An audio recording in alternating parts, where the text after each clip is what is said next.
हरे कृष्णा। ओम नमः शिवाय।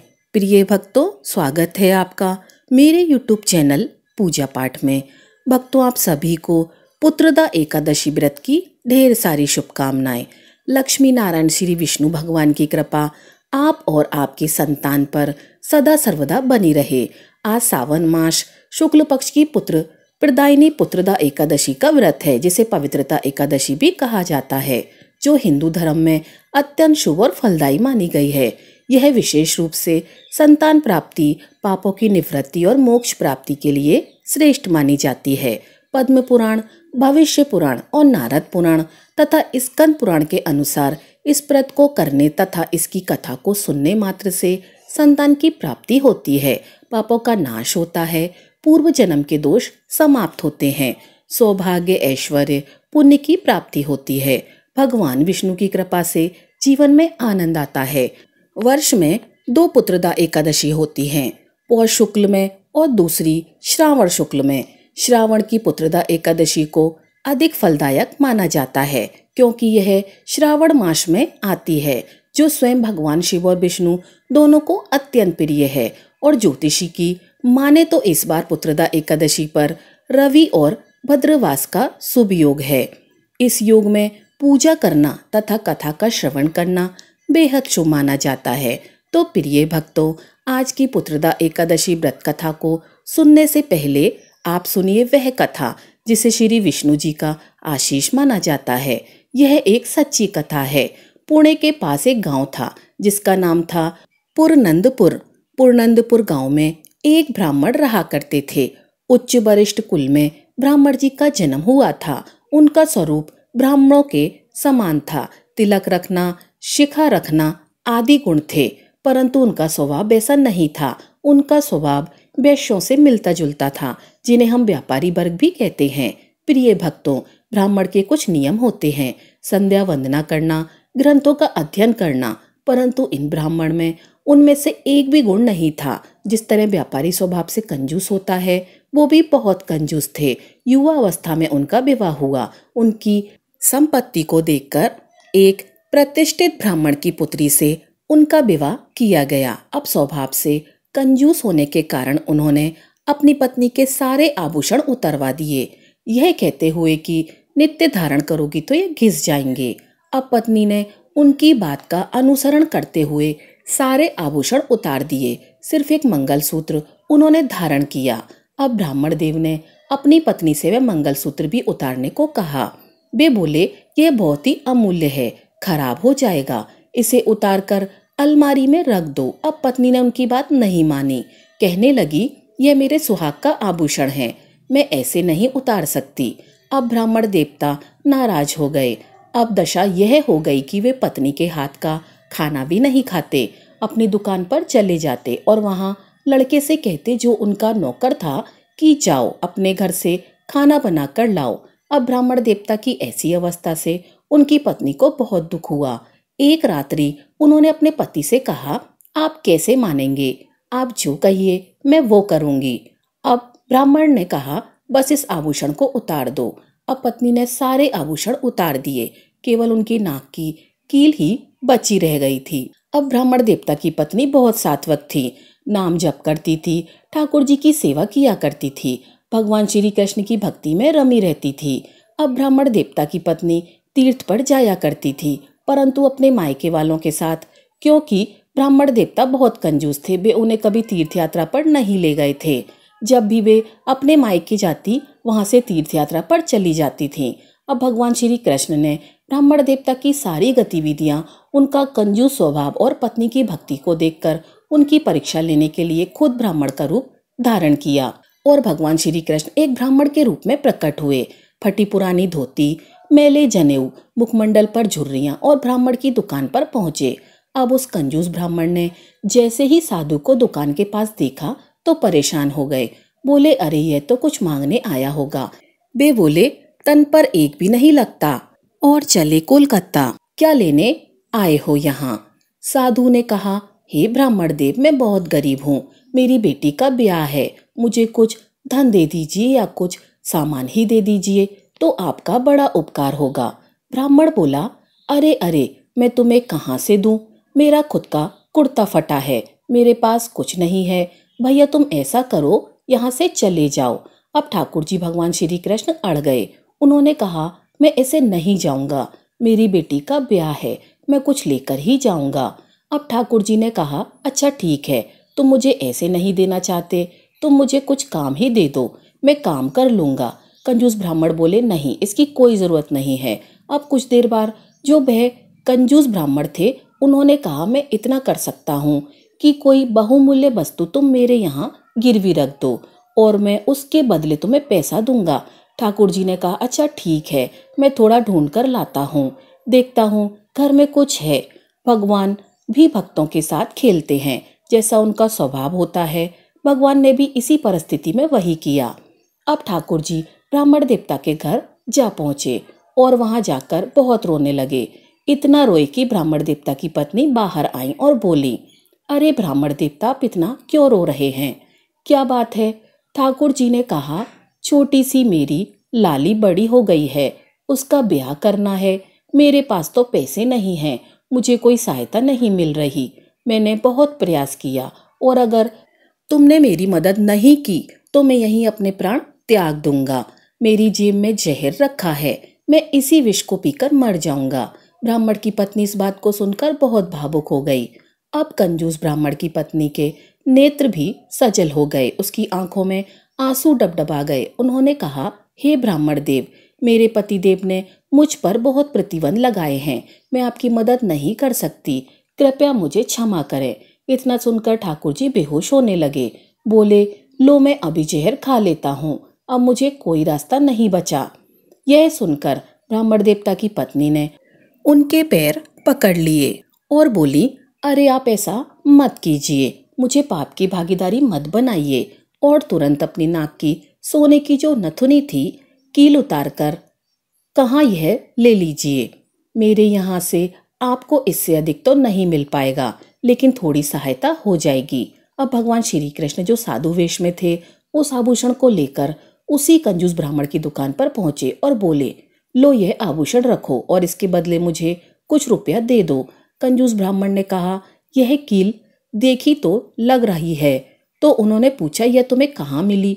ठाकुर जी ने कहा, आपको क्या लेना देना, तुम यह रखो, बस मुझे पैसे दे दो, मेरी बेटी का ब्याह करना है, मुझे जाना है। अब ब्राह्मण ने 3-4 बार उसकी कील को देखा तो उस नाक की नथुनी को तिजोरी में रख दिया और जो धन बन पाया वह ठाकुर जी को दे दिया। अब ठाकुर जी धन लेकर वहां से चले गए।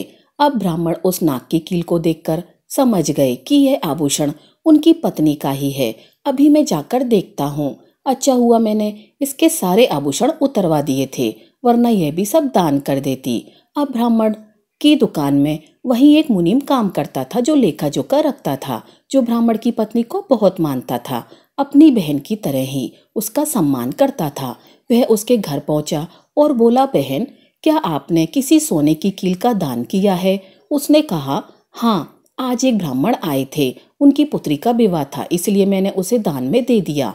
मुनीम ने कहा, अरे बहन, आपने उस ब्राह्मण को जो कील दान दिया था, उसने उस कील को आपके पति के पास गिरवी रख दिया और बोले कुछ पैसे लेकर वहां से चला गया है। यह सुनकर तो ब्राह्मण की पत्नी बहुत डर गई, कहने लगी, मेरे पति देव तो अब मुझ पर बहुत क्रोधित होंगे। ब्राह्मण की पत्नी ने दयानिधि भगवान श्री कृष्ण का स्मरण किया और बोली, हे भगवान, हे दयानिधि, हे कृष्णा, मेरी लाज रखो, मेरी रक्षा करो। हे ठाकुर जी, आपने कैसा खेल खेला है? पहली बार मैंने एक ब्राह्मण की पुत्री के विवाह के लिए कुछ दान दिया और आज ही धर्म संकट आ गया, मेरी रक्षा कीजिए प्रभु। ब्राह्मण की पत्नी अपने पति से बहुत डरती थी। उन्होंने तुरंत विष का पात्र ले लिया और कहा, मैं अपने पति का क्रोध सहन नहीं कर पाऊंगी। अब उस ब्राह्मण के घर में ठाकुर जी का एक चित्र था, उसके सामने जाकर हाथ में विष का प्याला लेकर वह खड़ी हो गई और बहुत रोने लगी। इतने में ही ऊपर से एक नाक का आभूषण जो नथुनी थी विष के पात्र में गिरा और जैसे ही खनक की आवाज आई, नेत्र खोलकर उसने अपने हाथ को पात्र में डाला और वही नाक की कील उसमें उसके हाथ में आ गई। इतने में ब्राह्मण देवता घर में प्रवेश कर गए और वे बहुत क्रोधित थे। पत्नी डर के कारण कमरे के भीतर जाकर पीछे से किवाड़ को बंद कर लेती है। ब्राह्मण देवता बोले, आज तो मैं तुम्हारी पिटाई करूंगा। तुमने बिना मुझे बताए दान कैसे दिया? पत्नी ने पूछा, क्या दान कर दिया? ब्राह्मण बोले, तुमने अपने नाक की कील को दान दिया है। पत्नी ने अपना हाथ आगे किया और कहा, यह है नाक की कील। ब्राह्मण देवता ने पत्नी के हाथ से वह कील देखकर बोले, यह कील तुम्हारे पास कैसे आई? ब्राह्मण की पत्नी बोली, यह कील तो मेरे ही पास थी, बहुत दिनों से साफ नहीं थी, इसलिए मैंने नाक से उतार ली। अब ब्राह्मण ने फिर कहा, ऐसा हो ही नहीं सकता, मैंने इस कील के बदले मनचाहा धन दिया है। और एक बात और, मेरी तिजोरी में वह रखा हुआ है और यह कील मेरे पास है। ब्राह्मण देवता इस समय अपनी दुकान में पहुंचे और तिजोरी खोली। जैसे ही तिजोरी खोली, वह कील वहां नहीं थी। अब ब्राह्मण समझ गए कि यह कोई स्वप्न नहीं है, यह कुछ और था। उनके नेत्र भर आ गए, उनकी आंखों में आंसू आ गए। ब्राह्मण देवता ने अपनी पत्नी से अनुरोध किया, देखो मुझे सच सच बताओ, ये क्या है? मुझे कुछ समझ में नहीं आ रहा। पत्नी बोली, सच बताऊं? उसने कहा, हाँ जल्दी बताओ भाग्यवान। पत्नी ने कहा, मैंने ही ब्राह्मण देवता को अपनी सोने की कील उनकी पुत्री के विवाह के लिए दान में दी थी। इतने में ब्राह्मण बोले, अच्छा वही ब्राह्मण जो मैले कपड़े पहना था, धोती फटी हुई थी? पत्नी बोली, हाँ हाँ वही ब्राह्मण। ब्राह्मण बोले, अच्छा सोने की कील मेरी तिजोरी में रखी थी, तब तेरे पास कैसे आ गई? ब्राह्मण की पत्नी बताने लगी, जब मैंने देखा कि आप क्रोध से भरकर घर पर आए हैं, मैंने सोचा आप आएंगे, मुझे डांटेंगे, मारेंगे और मैं यह सब बर्दाश्त कैसे करती। मैंने सोचा यह सब होने से पहले मैं अपने प्राण त्याग दूं। तो मैंने भगवान श्री कृष्ण के सामने जाकर रुदन करते हुए विष का प्याला हाथ में लेकर उनसे प्रार्थना की। मेरा विष ग्रहण करना हो ही रहा था कि उसी समय आपका आना था। इसी बीच नाक की कील गगन से मेरे पात्र में आ गिरी। ब्राह्मण बोले, अच्छा अब मुझे समझ में आया, वह साधु कोई और नहीं, स्वयं भगवान श्री कृष्ण थे, वही साधु रूप में थे। उन्होंने ही वह कील तुम्हारे पात्र में डाली थी। ब्राह्मण देवता को बहुत ही खेद हुआ और वे विलाप करने लगे। बोले, मैं कितना अधर्मी हूँ, कितना नीच हूँ, मैंने जीवन में कभी दान पुण्य नहीं दिया है, फिर भी भगवान कितने कृपालु हैं, उन्होंने मुझे स्वयं दर्शन दिए। अब इस समय जो कंजूस ब्राह्मण देवता थे, उन्होंने विचार किया, अब यह जीवन किसके लिए जिए। उनके मन में ऐसा वैराग्य हुआ कि उन्होंने अपनी दुकान बंद कर दी, घर बेच दिया और पत्नी के साथ पंढरपुर, जो भगवान श्री कृष्ण का बड़ा ही प्रसिद्ध स्थान है और वहां पर एक मंदिर है जो कि महाराष्ट्र में है, पंढरपुर में आ गए। वहां आकर वे विट्ठल भगवान श्री कृष्ण के सामने बहुत रोए, कहने लगे, हे नाथ, आपने मेरे जैसे पापी को भी दर्शन दिए, मैंने आपको दुत्कार दिया, बहुत गलत व्यवहार किया, मुझे क्षमा करें। प्रिय भक्तों, दर्शन योग्य बात यह है कि मनुष्य अच्छे से अच्छे व्यक्ति में भी कमी ढूंढ लेता है और भगवान अधम से अधम, नीच से नीच में एक गुण देख लेते हैं और व्यक्ति का उद्धार करते हैं। तो यदि आप भी भगवान की भक्ति पाना चाहते हैं तो हरे कृष्ण महामंत्र का जाप अवश्य करें। अब आइए श्रवण करते हैं पुत्रदा एकादशी व्रत की ये प्रमुख कथा, जिसे सुनने से ही व्रत पूर्ण होता है। युधिष्ठिर ने भगवान श्री कृष्ण से कहा, हे प्रभु, यह कल्याणकारी और महापुण्यदायी कथाएं सुनकर मेरे आनंद की सीमा नहीं है और मेरी जिज्ञासा बढ़ती जा रही है। हे कमल नयन, आप मुझे श्रावण मास के शुक्ल पक्ष की एकादशी की कथा सुनाने की कृपा करें। इस एकादशी का क्या नाम है तथा इसके व्रत का क्या विधान है? इसमें किस देवता का पूजन किया जाता है और इसका व्रत करने से किस फल की प्राप्ति होती है? भगवान श्री कृष्ण ने कहा, हे धर्मराज, श्रावण मास के शुक्ल पक्ष की एकादशी की कथा के श्रवण मात्र से ही अनंत यज्ञ का फल प्राप्त होता है। हे पार्थ, द्वापर युग के आरंभ में ही महिष्मति नाम की एक नगरी थी। उस नगरी में महीजीत नाम का एक राजा राज्य करता था। वह पुत्रहीन था, इसलिए वह सदा दुखी रहता था। उसे वह राज्य, सुख और वैभव सभी कुछ बड़ा ही कष्टदायक प्रतीत होता था, क्योंकि पुत्र के बिना मनुष्य को यह लोक और परलोक दोनों में सुख नहीं मिलता। राजा ने पुत्र प्राप्ति के बहुत उपाय किए, किंतु उनका हर उपाय निष्फल रहा। जैसे जैसे राजा महीजीत वृद्धा अवस्था की ओर बढ़ते जा रहे थे, वैसे वैसे उनकी चिंता भी बढ़ती जा रही थी। एक दिन राजा ने अपनी सभा को संबोधित करके कहा, हे प्रजाजनों, ना तो मैंने अपने जीवन में कोई पाप किया है और ना ही अन्यायपूर्वक प्रजा से धन एकत्रित किया है, ना ही कभी प्रजा को कष्ट दिया है और ना कभी देवता और ब्राह्मणों का निरादर किया है। मैंने प्रजा का सदैव अपने पुत्र की तरह पालन पोषण किया है, कभी किसी से ईर्ष्या भाव नहीं किया, सभी को एक समान समझा है। मेरे राज्य में कानून भी ऐसी नहीं है जो प्रजा में अनावश्यक डर उत्पन्न करें। इस प्रकार धर्मयुक्त राज्य करने पर भी मैं इस समय अत्यंत कष्ट पा रहा हूँ। इसका क्या कारण है, मेरी समझ में कुछ नहीं आ रहा है। आप इस पर विचार करें कि इसका क्या कारण है और क्या इस जीवन में मैं इस कष्ट से मुक्त हो पाऊंगा। राजा के इस कष्ट के निवारण के लिए मंत्री आदि वन को गए ताकि वहां जाकर किसी ऋषि मुनि को राजा का दुख बताकर कोई समाधान पा सकें। अब वन में जाकर उन्होंने श्रेष्ठ ऋषि मुनियों के दर्शन किए। उस वन में वयोवृद्ध और धर्म के ज्ञाता महर्षि लोमश भी रहा करते थे। वे सभी जन महर्षि लोमश के पास गए। उन सब ने महर्षि लोमश को दंडवत प्रणाम किया और उनके सम्मुख बैठ गए। महर्षि के दर्शन से सभी को बड़ी प्रसन्नता हुई। सबने महर्षि लोमश से प्रार्थना की, हे देव, हमारे अहोभाग्य हैं कि हमें आपके दर्शनों का सौभाग्य प्राप्त हुआ। मंत्री की बात सुनकर लोमश ऋषि ने कहा, हे मंत्रीवर, आप लोगों की विनम्रता सद्व्यवहार से मैं अति प्रसन्न हूँ। आप मुझसे अपने आने का प्रयोजन कहें, मैं आपके कार्य को अपने सामर्थ्य के अनुसार अवश्य करूँगा, क्योंकि हमारा शरीर ही परोपकार के लिए बना है। लोमश ऋषि के ऐसे मृदु वचन सुनकर मंत्री ने कहा, हे ऋषिवर, आप हमारी सभी बातों को जानने में ब्रह्मा से भी ज्यादा सामर्थ्य हैं, अतः आप हमारे संदेह को दूर कीजिए। महिष्मती नामक नगरी में हमारे महाराज महीजीत बड़े ही धर्मात्मा प्रजावत्सल हैं। वह प्रजा का पुत्र की तरह धर्मानुसार पालन करते हैं, किंतु फिर भी वे पुत्रहीन हैं। हे महामुनि, इससे वह अत्यंत दुखी रहते हैं। हम लोग उनकी प्रजा हैं, हम भी उनके दुख से दुखी हो रहे हैं, क्योंकि प्रजा का यह कर्तव्य है कि राजा के सुख में सुख माने और दुख में दुख माने। हमें उनके पुत्रहीन होने का अभी तक कारण ज्ञात नहीं हुआ है, इसीलिए हम आपके पास आए हैं। अब आपके दर्शन करके हमको पूर्ण विश्वास है कि हमारा दुख अवश्य ही दूर होगा, क्योंकि महान पुरुषों के दर्शन मात्र से ही प्रत्येक कार्य की सिद्धि हो जाती है। अतः आप हमें बताने की कृपा करें कि किस विधान से हमारे महाराज पुत्रवान हो सकते हैं।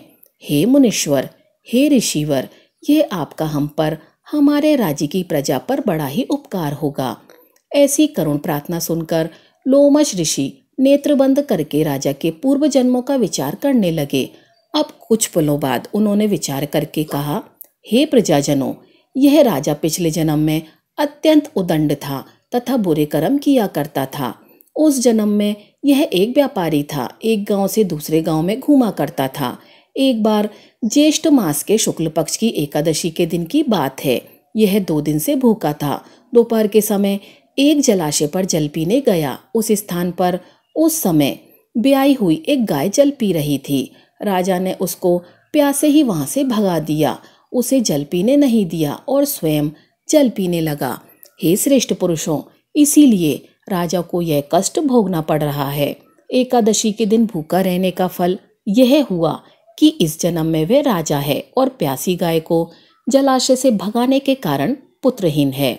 यह जान सभी सभासद प्रार्थना करने लगे, हे ऋषिवर, हे श्रेष्ठ, ऋषि शास्त्रों में ऐसा लिखा है कि पुण्य से पाप नष्ट हो जाते हैं।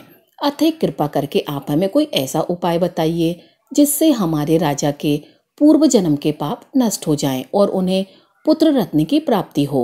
सभासदों की प्रार्थना सुनकर लोमश ऋषि ने कहा, हे श्रेष्ठ पुरुषों, यदि तुम सब श्रावण माह के शुक्ल पक्ष की पुत्रदा एकादशी का व्रत और रात्रि जागरण करो और उस व्रत का फल राजा के निमित्त कर दो, तो तुम्हारे राजा के यहाँ पुत्र उत्पन्न होगा।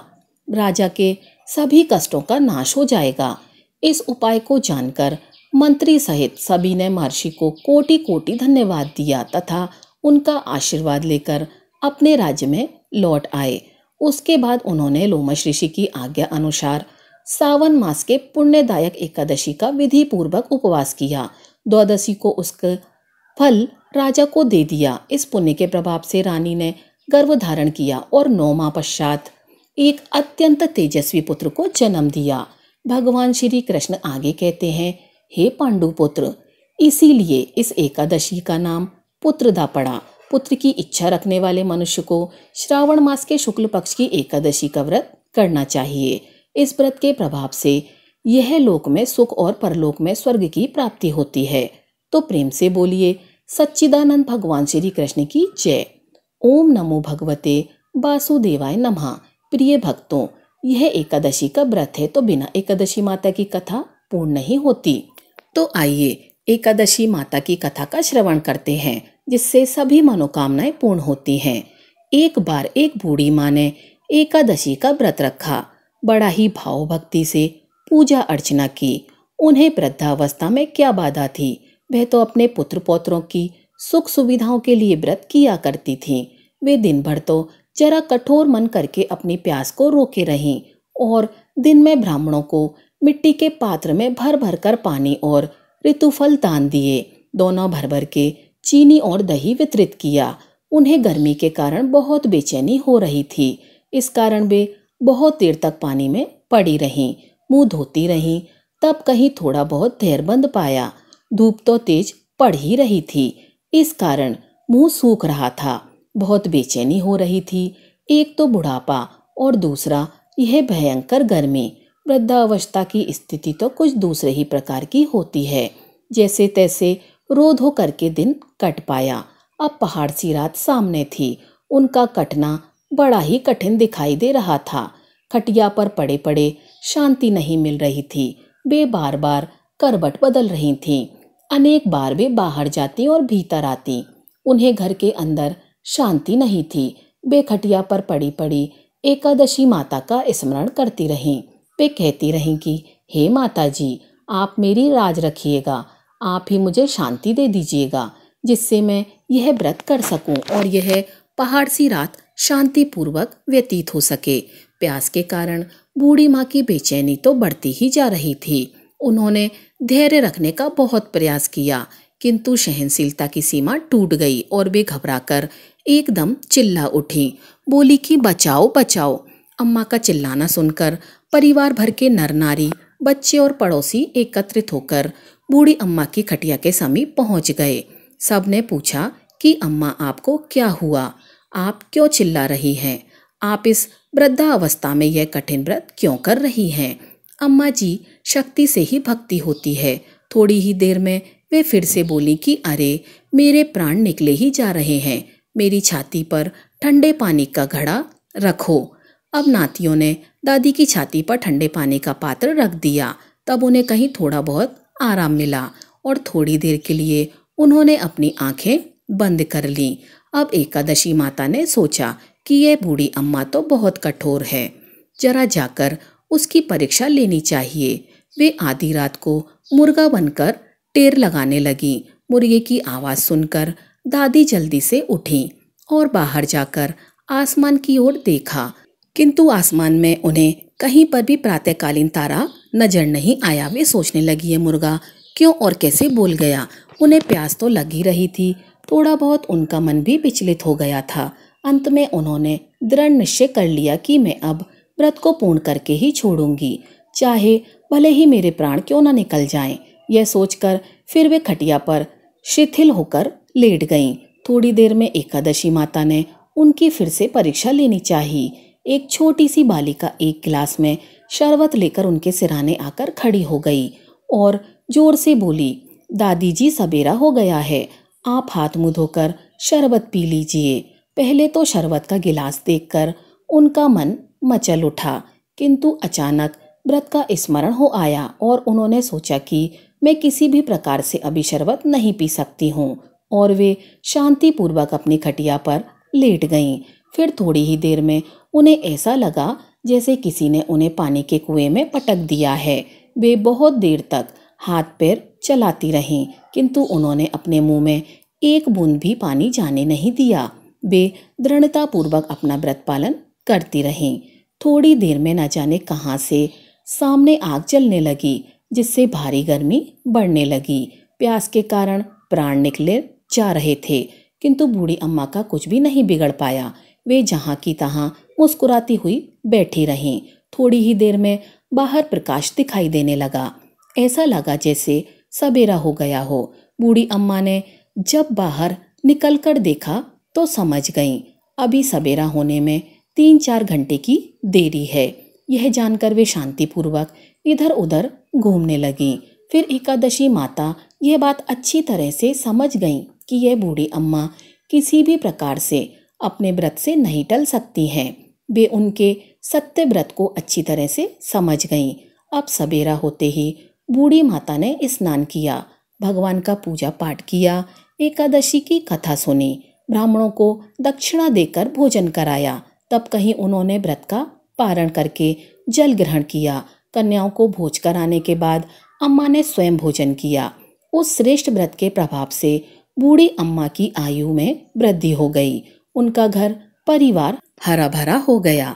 अब उनको कोई अभाव ना रहा। वे हर तरह से सुख साधनों से संपन्न हो गईं। नाती नातिन से उनका घर भर गया और वे उसी दिन से 12 महीने की एकादशी का व्रत करने लगीं। एकादशी माता के व्रत के प्रताप से इस संसार में हर प्रकार के सुख भोग कर अंत में वह बैकुंठ धाम को चली गईं। जैसे एकादशी माता ने बूढ़ी माता और उनके परिवार को हरा भरा किया, ऐसे ही एकादशी माता हम सभी की मनोकामनाओं को पूर्ण करें। तो प्रिय भक्तों, एक बार जोर से बोलिए एकादशी माता की जय। तो भक्तों, ये थी हमारी आज की कथा। अगर आपको कथा अच्छी लगी हो तो वीडियो को लाइक कीजिएगा और चैनल को सब्सक्राइब कीजिएगा। आपका दिन शुभ हो।